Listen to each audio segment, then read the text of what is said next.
Hello my dear मित्रों, मैं dear दीदी आ गई हूँ और एक बार फिर से एक नया वीडियो लेकर, जो होने वाला है हमारा चैप्टर नंबर 3 का पार्ट नंबर 3, जिसमें हम देखने वाले हैं इनडायरेक्ट सोर्सेस। टोटल हमारे पास 7 इनडायरेक्ट सोर्स है, तो हम सबको अच्छे से पढ़ेंगे और सबको समझेंगे। तो चलिए शुरू करते हैं।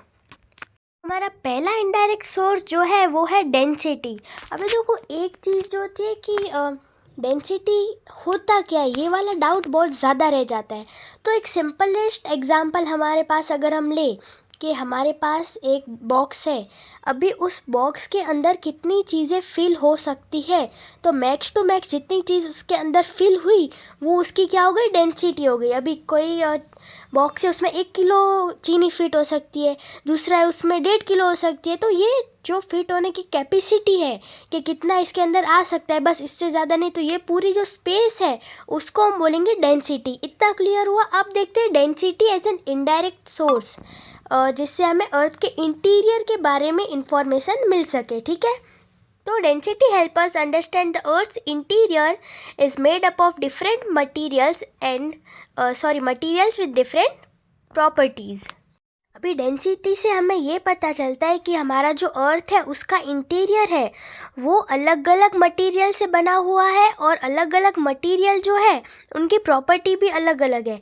जैसे कि गोल्ड की प्रॉपर्टी कुछ और है, सिल्वर की कुछ और है, आयरन की कुछ और है। ये सब हो गया। तो अलग अलग मेटल्स भी प्रेजेंट है और अलग अलग मेटल्स की प्रॉपर्टी भी अलग अलग है। ये इससे हमें किससे पता चला, तो डेंसिटी से। फिर the earth average density is 5.5 gram cubic centimetre. कितना, 5.5 क्यूबिक ग्राम सेंटीमीटर।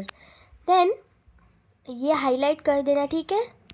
फिर density of rock of outer surface of earth is 2.7 gram cubic centimetre. ठीक है, अभी जो सरफेस के ऊपर density of igneous rock below the lithosphere is 3.0 to 3.5 gram cubic centimetre. ठीक है, जो लिथोस्फीयर है, जो 33 किलोमीटर तक की लिथोस्फीयर है, उसके नीचे फिर जो इग्निशियस रॉक है उनकी डेंसिटी इतनी है, 3 से 3.5 ग्राम क्यूबिक सेंटीमीटर। ठीक है, फिर this proves that density of Earth's interior part must be more than the part above. Density of the Earth interior most part is estimated to about 11 to 12 gram cubic centimetre.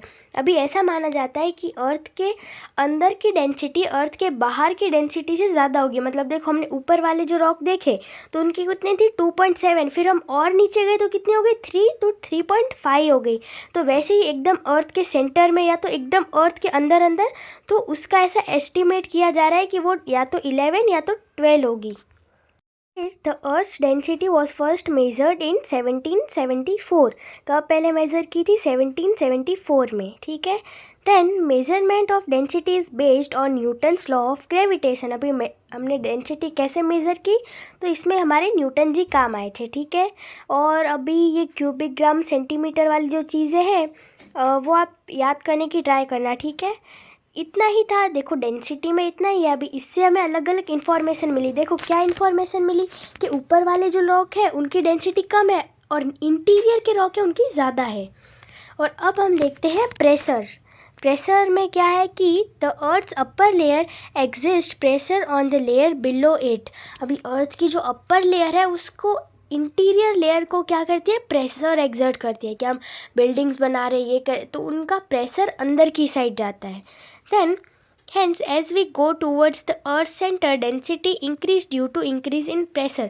अभी आप ऐसा बोलोगे कि ऊपर के पत्थर है उसकी डेंसिटी कम है पर नीचे के पत्थर की डेंसिटी ज़्यादा है। ऐसा क्यों, क्योंकि जो सारा प्रेशर है वो नीचे की तरफ एग्जर्ट हो रहा है, इसलिए जितना प्रेशर बढ़ेगा उतनी डेंसिटी बढ़ेगी। अब इसके लिए आपके पास अगर एक सूटकेस हो तो उसमें आप कपड़े एकदम टाइट भरे जा रहे हो, तो सारा प्रेशर आ रहा है। इसके कारण क्या हो रहा है कि वो वहाँ पे बहुत टाइटनेस हो रही है और वो बहुत ज़्यादा थिक हो रहा है। इसी तरीके से ऊपर डेंसिटी कम है, अंदर ज़्यादा है। क्यों, क्योंकि प्रेशर अंदर ज़्यादा लग रहा है। इतना हो गया प्रेशर में। अब हम देखते हैं टेम्परेचर। देखो, अभी प्रेशर से हमें क्या इन्फॉर्मेशन मिली कि अर्थ के इंटीरियर में प्रेशर ज़्यादा होता है। ओके, अब हम देखते हैं टेम्परेचर। तो normally temperature increase by 1 degree Celsius, ये हमने सेकेंड चैप्टर में भी देखा था कि जितना 32 मीटर्स हम अंदर जाएंगे उतना ही 1 डिग्री सेल्सियस टेम्परेचर बढ़ता जाएगा। मतलब हम खड़े हैं, हमने 32 मीटर खोदा, 1 डिग्री टेम्परेचर बढ़ा। मतलब मान लो कि सरफेस का है हमारा 30, तो फिर और अंदर जाएंगे तो हो जाएगा 31, देन 32, देन 33, ऐसे सो ऑन। अब फिर eight this rate, temperature of Earth's center part is estimated to be more than 6000 degree Celsius. तो ऐसा माना जाता है कि अर्थ का जो सेंटर का टेम्परेचर है वो है 6000 डिग्री सेल्सियस, ठीक है। Then hot gaseous and magma, hot water spring and geysers, water vapor injected during a volcano eruption suggest that the material in Earth's interior is likely to be a liquid or gaseous state। मतलब अर्थ के देखो, जैसे कि volcano eruption होते हैं, hot springs हमने देखी होगी, ये शिनचैन या डोरीमोन में हमने देखा होगा कि वो हॉट स्प्रिंग में जाते हैं। तो ये जो सारी चीज़ें, देन गीज़र्स हो गए, तो इनसे हमें इतना पता चला कि जो अर्थ के इंटीरियर का जो पार्ट है वो एकदम इंटीरियर वाला, वो तो या तो वो लिक्विड फॉर्म में है या तो वो गैसियस फॉर्म में है। तो टेम्परेचर से हमें क्या इन्फॉर्मेशन मिली कि या तो वो लिक्विड फॉर्म में है या तो वो गैसियस फॉर्म में, और सेंटर का टेम्परेचर 6000 डिग्री सेल्सियस है। अब हम देखते हैं मीटियोइड्स के बारे में। तो showers of meteoroids from space on earth help us to know about earth's interior। जो स्पेस में से अर्थ के ऊपर मीटियोइड्स जो गिरते हैं उससे हमें इंफॉर्मेशन मिलती है कि अर्थ के इंटीरियर में क्या है। अभी कैसे मिलती है वो देखते हैं कि मीटियोइड्स are known to contain heavy metal like iron and nickel। It is an evidence of presence of heavy metal in Earth's central part। Just like meteoroids, our Earth is also a member of the solar system।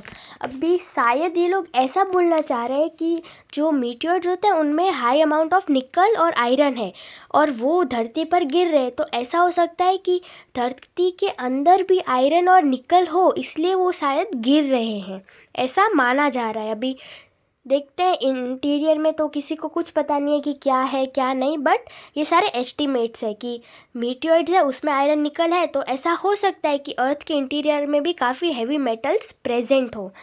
फिर जैसे मीटियोइड solar system का part है, वैसे ही हमारा अर्थ भी solar system का एक part है, ये हम सबको पता ही है। मीटियोइड्स में इंफॉर्मेशन मिली कि अर्थ के अंदर क्या है, मतलब कौन से मेटल्स है। अब हम देखते हैं ग्रेविटेशन।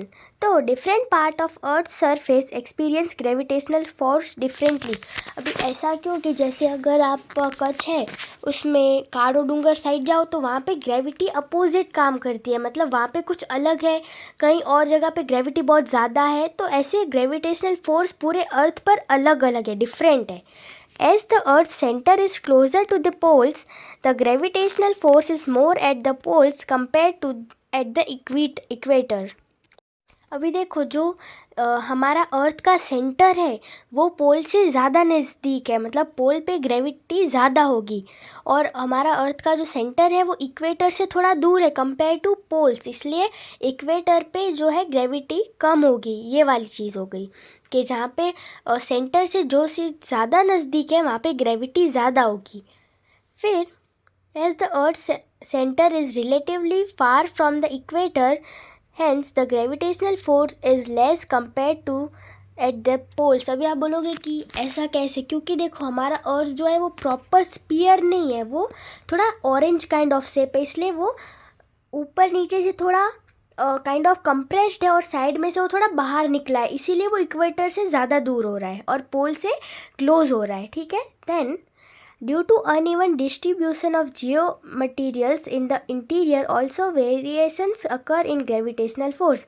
अभी अर्थ के इंटीरियर में भी अलग अलग मैटर्स जो होंगे वो अनइवन डिस्ट्रीब्यूटेड है, कि ऐसा नहीं कि जो इंडिया वाला पार्ट है वहाँ पे सिर्फ आयरन मिलेगा, पाकिस्तान है वहाँ पे सिर्फ निकल मिलेगा, ऐसा नहीं, सब अनइवन है, इसलिए ग्रेविटेशनल फोर्स भी अलग अलग जगह पे अलग अलग है। फिर thus we can know about earth's interior. इस तरीके से ग्रेविटी से हमें ये पता चलेगा कि इंटीरियर में कौन कौन से मैटर कहाँ है एंड सो ऑन वाली चीज़ें। फिर अब हम देखते हैं मैग्नेटिक सर्वेज। अभी जो मैग्नेटिक सर्वेज है have prove that distribution of geo material in is uneven in earth's interior. अभी मैग्नेटिक कुछ सर्वे वगैरह हुए, उससे ये प्रूव किया गया कि जो हमारे अर्थ के अंदर जियो मटेरियल है वो अनइवन है, मतलब एक जगह पे एक है ऐसा नहीं, बहुत अनइवनली है, ठीक है। फिर सोज इरेग्युलर, ये देखो मैग्नेटिक सर्वे, तो shows irregularities in earth's magnetic field indicating uneven distribution of materials. अभी मैग्नेटिक फील्ड में इरेग्युलरिटी आती है, इसके कारण हमें ये पता चलता है कि अंदर जो जियो मटीरियल्स है उनका डिस्ट्रीब्यूशन भी अनइवन है। ओके, बस इससे हमें इतना ही पता चलता है कि जियो मटीरियल्स जो है वो अनइवनली डिस्ट्रीब्यूटेड है। इतना हो गया मैग्नेटिक सर्वे में। अब है लास्ट वाला जो है सिस्मिक वेव्स, तो है 7th नंबर और ये है लास्ट वाला, ठीक है। अभी इसमें देखते हैं कि seismograph records 3 type of seismic waves. अभी 3 टाइप की सिस्मिक वेव्स आती है और वो सिस्मोग्राफ जो है हमारा वो रिकॉर्ड करता है। यहाँ पे आपको इमेज दिख रही होगी, सिस्मोग्राफ कुछ ऐसा दिखता है। पहला है पी वेव्स, फिर है एस वेव्स और फिर है एल वेव्स, ठीक है, पी एस एल वेव्स। तो सबसे पहले पी वेव्स मतलब प्राइमरी वेव्स, एस वेव मतलब सेकेंडरी वेव और एल वेव मतलब लॉन्ग वेव। ये जो वेव्स वाला जो टॉपिक है सिस्मिक वेव, वो आपको 4th चैप्टर में एकदम डीपली आने वाला है। तो अभी बस इतना समझ लो कि जो पी वेव्स है वो सबसे ज़्यादा फास्टेस्ट होती है, फिर एस वेव्स होती है वो पी वेव्स के कंपेयर में थोड़ी स्लो होती है, और जो एल वेव्स होती है वो सिर्फ सरफेस पर ही ट्रैवल कर सकती है, ठीक है। अब on the basis of study of wave recorder, scientists have obtained some information about Earth's interior.